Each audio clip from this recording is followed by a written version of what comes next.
इतिहास अभ्यासक इंद्रजित सावंत यांना धमकावल्याच्या प्रकरणी प्रशांत कोरटकरच्या जामीन अर्जावरती कोल्हापूरमध्ये अगदी काही क्षणात सुनावणी सुरू होणार आहे। दरम्यान या संदर्भात मुंबई हायकोर्टाने कोल्हापूर सत्र न्यायालयाला महत्त्वाचे आदेश दिले।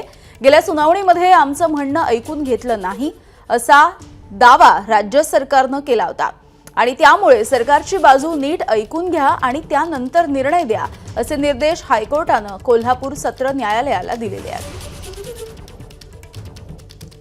विजय केसरकर आमचे प्रतिनिधी आपल्याला माहिती देत आहेत। विजय, अगदी काही वेळामध्ये या सुनावणीला सुरुवात होईल। आपण पाहिलं होतं की आधी मुंबई हायकोर्टामध्ये ही सगळी सुनावणी झाली आणि आता कोल्हापूरमध्ये ही सुनावणी होणार आहे।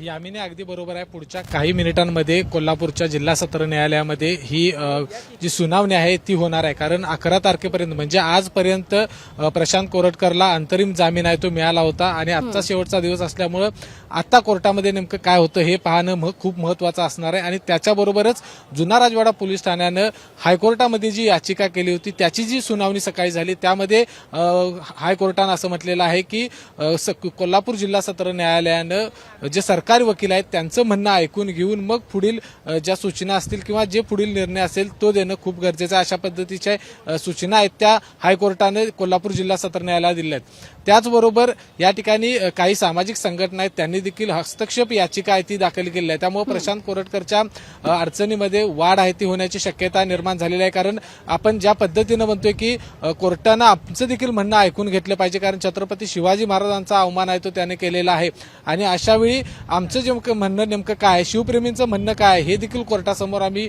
मांडू अशा पद्धतीची हस्तक्षेप याचिका आहे ती दिलीप देसाई यांनी दाखल केली आहे। त्यामुळे आज कोर्टामध्ये काय होतंय, पोलीस आहेत ते नेमकं आपली बाजू कशा पद्धतीने मांडतात, कारण कोल्हापूरमध्ये जवळपास 6 कलमांच्या नुसार या ठिकाणी गुन्हे आहेत ते दाखल झालेले आहेत। त्यामध्ये धार्मिक तेढ पसरवणे असेल, महापुरुषांचा अवमान करणं असेल, धमकी देणं असेल, अशा विविध कलमांतर्गत गुन्हे आहेत ते दाखल केले आहेत। नागपूरमध्ये देखील त्याच कलमांतर्गत गुन्हा आहे तो दाखल झालेला आहे। त्यामुळे आता या कोर्टामध्ये नेमकं कशा पद्धतीची सूचना मिळते, पोलिसांना काय सांगितलं जातं, कारण अद्याप ही प्रशांत कोरटकर हा कोर्टाच्या समोर आलेला नाही, वकिलांच्या माध्यमातून तो कोर्टाच्या समोर आलेला आहे, त्यामुळे प्रत्यक्ष आलेला नाही। त्यामुळे प्रत्यक्ष कोर्टासमोर येऊन जर चौकशी करायची असेल तर पोलीस आपली बाजू कसं मांडणार हे पाहणं खूप महत्त्वाचं असणार आहे। धन्यवाद विजय माहितीसाठी।